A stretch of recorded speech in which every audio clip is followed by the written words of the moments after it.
এই যে উনুন ধরাবার কয়লা। আরে যাচ্ছি দাদা বাবু।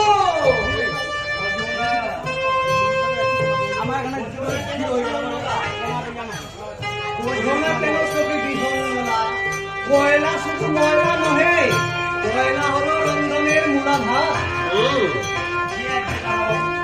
আজ্ঞা দাদা বাবু। আরে মানে কথা, ওই মূল রামতে না একটু কয়লা বেশি খরচ হয়। আরে ওই মানে কথা, আজ কি ওই মূলর কালিয়া বানাবো? না না সখী, কালিয়া নহে, কাবাব নহে, আজ হইবে রন্ধন। চাল আর ডালের যুগল মিলন। লোকে যারে ব্যঙ্গ করে বলে খিচুড়ি, আমি তারে বলি ডালের পোলাও।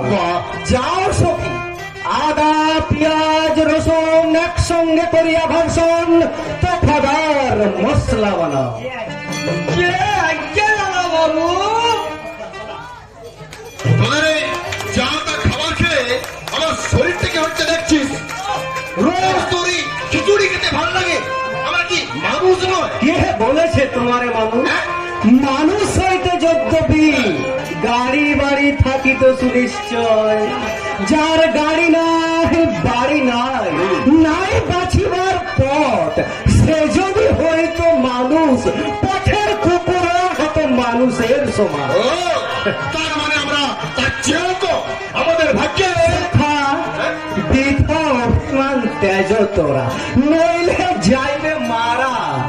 অনাহারে তিলে তিলে রোধহীন জলহীন চন্দন মল্লিকার মতো আমরা এখানে কেহ মানব নহি, মানবের দেহধারী শুধু।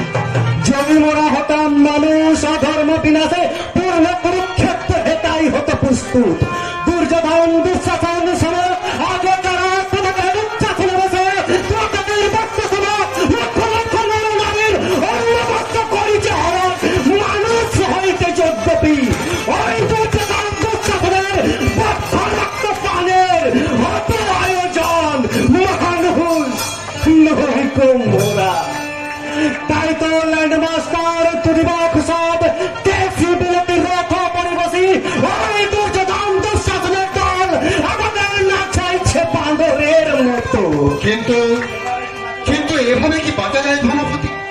আজ 3 মাস ধরে আমাদের 3 জনের মধ্যে একজনেরও চাকরি পর্যন্ত হলো না।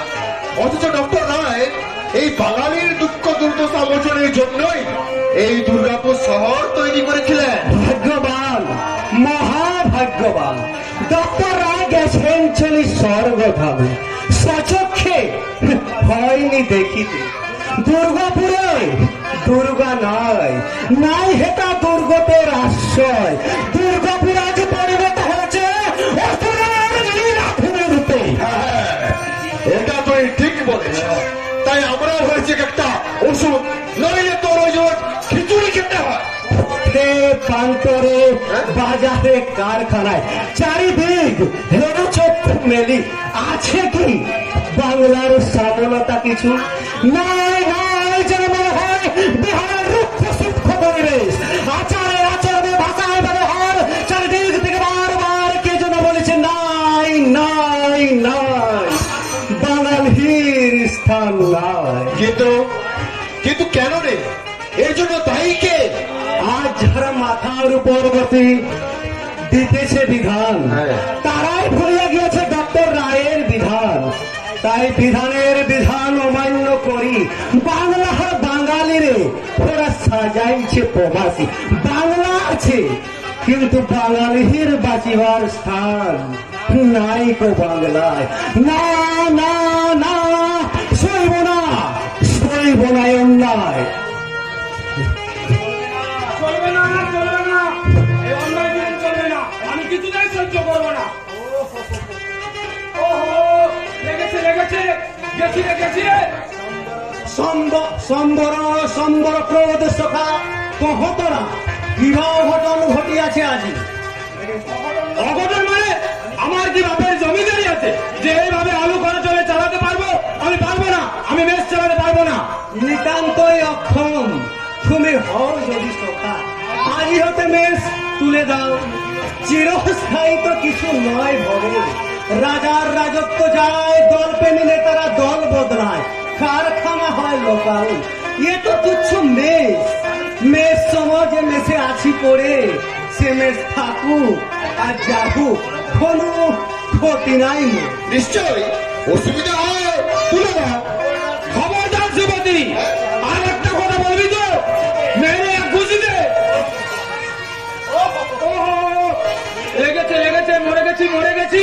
আরে না না, মর নাই, পাইয়াছ সামান্য আঘাত।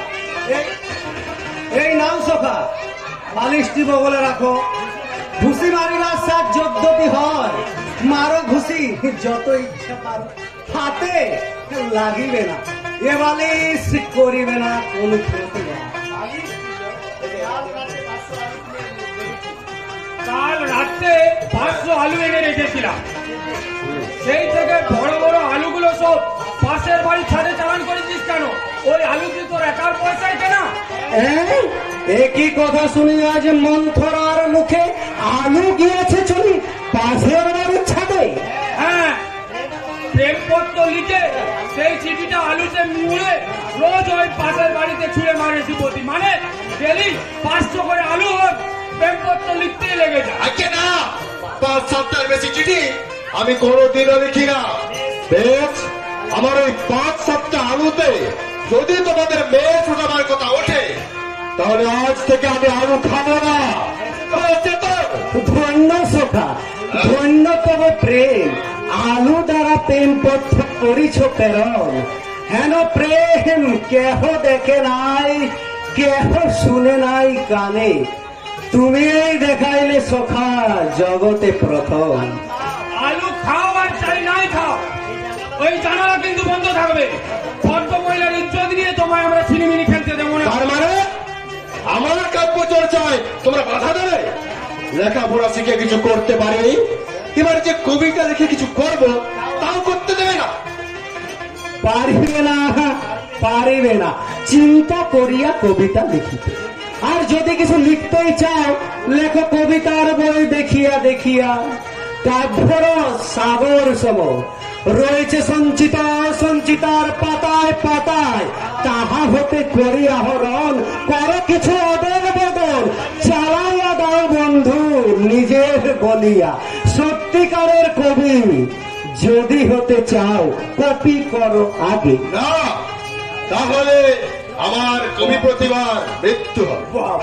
আমার মধ্যে যে সৃজনী শক্তি আছে সেটা নষ্ট হয়ে যাবে।